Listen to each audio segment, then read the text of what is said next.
आकाश में एक चमकदार बिंदु दिखाई देता है। यह कोई तारा नहीं, कोई उपग्रह नहीं, यह है 3I ATLAS, एक रहस्यमयी अंतरतारकीय वस्तु जो पृथ्वी की ओर बढ़ रही है। वैज्ञानिकों के अनुसार यह तीसरी ऐसी वस्तु है जो हमारे सौर मंडल में बाहर से आई है। लेकिन क्या यह सिर्फ एक धूमकेतु है या कुछ और? जुलाई 2025 में खगोलविदों ने एक विशाल वस्तु को देखा जो सौर मंडल में प्रवेश कर रही थी। इसका आकार लगभग 24 किलोमीटर था, ओमुआमुआ और बोरिसोव से कहीं बड़ा। इसकी गति थी 2 लाख किलोमीटर प्रति घंटा और यह सूरज की ओर बढ़ रही थी। लेकिन सबसे चौंकाने वाली बात, इसमें कोई धूमकेतु जैसी पूंछ नहीं थी। नासा और ISRO ने इसे एक धूमकेतु माना, लेकिन हार्वर्ड के प्रोफेसर एवी लोएब ने एक अलग ही सिद्धांत पेश किया। क्या यह एक एलियन मदरशिप हो सकती है? अगर यह एक कृत्रिम यान है तो यह संभवतः छोटे छोटे प्रोब्स को भेज रहा है, जैसे हम मंगल पर रोवर्स भेजते हैं। हार्वर्ड के एक प्रोफेसर के अनुसार 1,35,000 मील प्रति घंटे की रफ्तार से यात्रा कर रहा एलियन मदरशिप 3I ATLAS 21 नवंबर से 5 दिसंबर 2025 के बीच पृथ्वी पर पहुंच सकता है।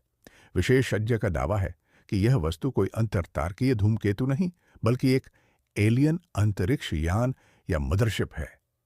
यह अज्ञात वस्तु पृथ्वी की ओर बढ़ रही है और इसके केवल 113 दिनों में पहुंचने की उम्मीद है।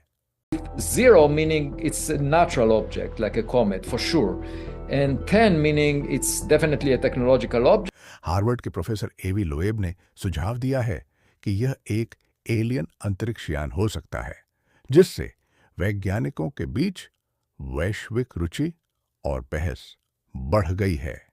एलियन मदरशिप 3I ATLAS की खोज। 3I ATLAS को पहली बार 1 जुलाई 2025 को देखा गया था। खगोलविदों ने इसे सौर मंडल में तेज गति से यात्रा करते हुए देखा। यह हमारे सौर मंडल में अब तक खोजी गई तीसरी अंतरतारकीय वस्तु है। वैज्ञानिकों ने शुरू में इसे एक धूमकेतु या अंतरिक्ष पदार्थ का एक बड़ा टुकड़ा माना था। हार्वर्ड के प्रोफेसर एवी लोएब ने प्रस्तावित किया है कि यह वस्तु प्राकृतिक उत्पत्ति के बजाय तकनीकी रूप से डिजाइन की गई हो सकती है। उन्होंने इसकी तुलना आर्थर सी क्लार्क के विज्ञान कथा उपन्यास रेंडेजवस विद रामा से की, जहां अंतरिक्ष में एक विदेशी वस्तु, एक एलियन यान निकलती है। लोएब का मानना है कि 3I ATLAS एक मदरशिप हो सकता है जो प्रोब या अन्य उपकरण ले जा रहा हो। लोएब का अनुमान है कि 3I ATLAS 21 नवंबर और 5 दिसंबर 2025 के बीच पृथ्वी तक पहुंच सकता है। यह वर्तमान में लगभग 1,35,000 मील प्रति घंटे की गति से यात्रा कर रहा है। नासा के अनुसार यह 30 अक्टूबर 2025 को पृथ्वी से लगभग 130 मिलियन मील दूर सूर्य के अपने निकटतम बिंदु पर पहुंचेगा। वैज्ञानिक इस वस्तु की दूरी के कारण इसका सटीक आकार नहीं माप पाए हैं। अनुमान बताते हैं कि इसका व्यास 20 से 24 किलोमीटर के बीच है। यह इसे पहले खोजी गई अंतरतारकीय वस्तु, जो केवल लगभग 100 मीटर लंबी थी, से कहीं अधिक बड़ा बनाता है। लोएब ने इसके असामान्य आकार और आंतरिक सौरमंडल की ओर सीधे मार्ग को आगे के अध्ययन के कारणों के रूप में रेखांकित किया है। नासा और यूरोपीय अंतरिक्ष एजेंसी दोनों ने 3I ATLAS को एक अंतरतारकीय धूमकेतु के रूप में वर्गीकृत किया है। उनका कहना है कि इसका मार्ग और व्यवहार ऐसी वस्तुओं के झात पैटर्न से मेल खाता है।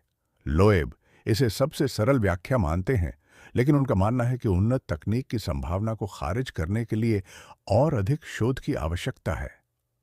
3I ATLAS पर विशेषज्ञों में असहमति। सभी वैज्ञानिक लोएब के सिद्धांत से सहमत नहीं हैं। ऑक्सफोर्ड विश्वविद्यालय के खगोल शास्त्री क्रिस लिंटॉट ने एलियन प्रोब के विचार को बकवास बताया है और कहा है कि यह वस्तु की वास्तविक प्रकृति पर शोध को कमजोर करता है। अन्य खगोल शास्त्री इस बात पर जोर देते हैं कि असाधारण दावों के लिए असाधारण प्रमाण की आवश्यकता होती है। लोएब ने चेतावनी दी है कि अगर 3I ATLAS एक एलियन यान है तो यह मित्रवत या शत्रुतापूर्ण हो सकता है। यह मानवता की मदद के लिए बनाई गई तकनीक ले जा सकता है या यह खतरा पैदा कर सकता है। उनका सुझाव है कि सभी अंतरतारकीय पिंडों का सावधानीपूर्वक अध्ययन किया जाना चाहिए ताकि यह पुष्टि हो सके कि वे प्राकृतिक हैं।